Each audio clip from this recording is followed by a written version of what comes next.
On July 14, 1988, a boy was born in a small neighborhood called Crumlin in Dublin, Ireland, and his mother, Margaret, later said that Conor was born with his fists clenched. His father, Tony McGregor, drove a taxi, while his mother took care of the home. They had no wealth, no influence, just a simple, hard-working family. Crumlin was an area where gang culture was common, and where grenades were sometimes thrown into people's homes. This was the environment in which Conor grew up. At the age of 12, Conor left football and started boxing at a local club, and from the very first day, his coach knew there was something different about this kid. This was the spark waiting to become a flame, and the world had no idea how big that flame would one day become. After school, Conor began an apprenticeship with a plumber, waking up early, going to work, coming home exhausted at night. It was a life he could not accept.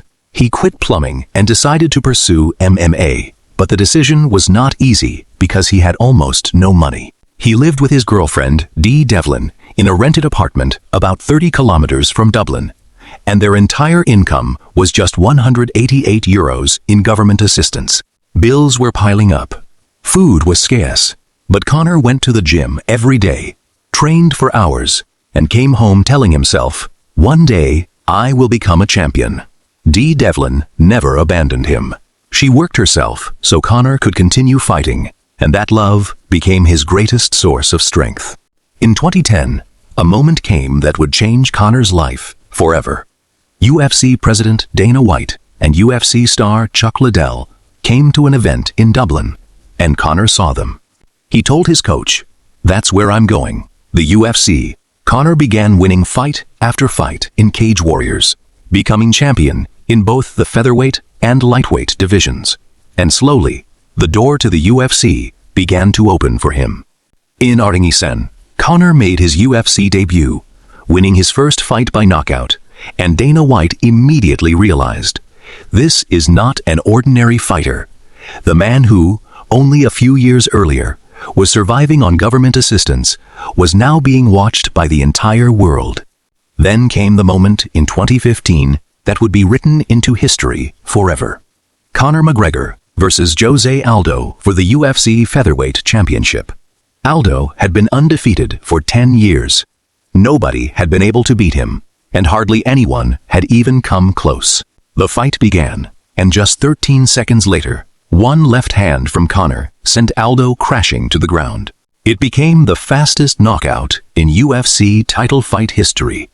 The following year, in 2016, Conor won the lightweight title as well, becoming the first fighter in UFC history to hold championships in 2 divisions simultaneously.